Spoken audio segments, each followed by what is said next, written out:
When the Soviet Union fell in the early 1990s, Ukraine was left with the world's third largest stockpile of tactical nuclear weapons and strategic nuclear weapons on the planet.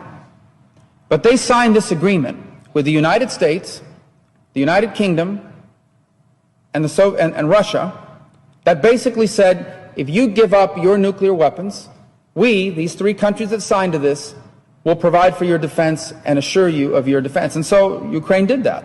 They gave up these weapons.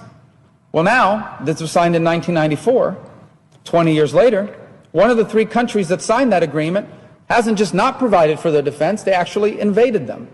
And I want to make a point on this for a second. Think about if you're one of these other countries around the world right now that feels threatened by your neighbors. And the United States and the rest of the world are going to you and saying, listen, don't develop nuclear weapons. Don't develop nuclear weapons, South Korea. Don't develop nuclear weapons, Japan. Don't develop nuclear weapons, Saudi Arabia. We will protect you. We will watch out for you. What kind of lesson do you think this instance sends to them? I think the message this is sending to many nations around the world is perhaps we can no longer count on the security promises made by the free world.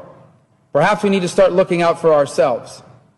And that's why the Ukrainian situation is so much more important than simply what's happening in Europe. This has implications around the world.